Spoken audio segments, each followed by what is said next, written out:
বিসমিল্লাহির রহমানির রহিম।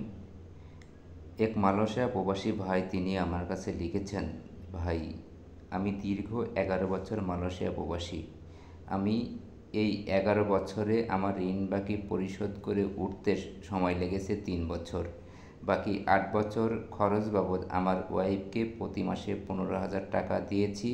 এছাড়া 40,000 টাকা আমার ছোট ভাইয়ের ব্যাংক অ্যাকাউন্টে দিয়েছি, তাতে প্রতি বছর 4,80,000 টাকা হয়।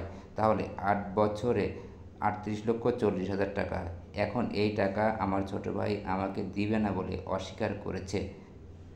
আমি যত টাকা আমার ছোট ভাইয়ের ব্যাংক অ্যাকাউন্টে দিয়েছি তার সব ডকুমেন্টস আমার কাছে আছে, তারপরেও সে অস্বীকার করে। এই ক্ষেত্রে আমার কিছু করণীয় আছে কি? এছাড়া টাকার কথা বললেই আমার ছোট ভাই আমার ওয়াইফ এবং আমার ছেলের ওপর নির্যাতন করে। 1 বছর হলো আমার ছোট ভাইয়ের সাথে আমার যোগাযোগ নেই। তাই আমি আপনার মাধ্যমে সকল প্রবাসী ভাইদের একটি মেসেজ জানাতে চাই, আপনারা আমার মতো ভুল করবেন না। ভাই এ বিষয়ে আমার তরফ থেকে আমি যেটা বলি আর কি, এখন ঘটনা হচ্ছে আপনি আপনার ছোটো ভাইকে বিশ্বাস করে যে টাকাটা দিয়েছেন, আপনার ছোটো ভাই এই টাকাটা আসলে খরচ করছে না ব্যাংকে অ্যাকাউন্টে রেখে দিচ্ছে সেটা আমার জানা নেই।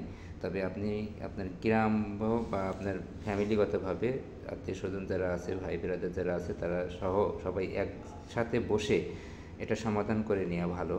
তাছাড়া এটা সমাধান অন্য কেউ দিতে পারবে না ভাই। আর এর সমাধান আপনারা ভাইয়ে ভাইয়ে যদি ঠিক না করতে পারেন তাহলে আর কেউ সমাধান দিতে পারবে বলে আমি মনে করি না। তবে এই ভাইয়ের যে গল্পটি আমি শুনাইলাম বা আমি শুনলাম বা আমি বুঝেছি, তার সেই ক্ষেত্রে আমি সকল প্রবাসী ভাইদেরকে আমি একটু সতর্ক করতে চাই, আপনারা আপনার নিজ নিজ জায়গা থেকে সতর্ক থাকবেন ভাই। থ্যাংক ইউ, ভালো থাকবেন, ধন্যবাদ।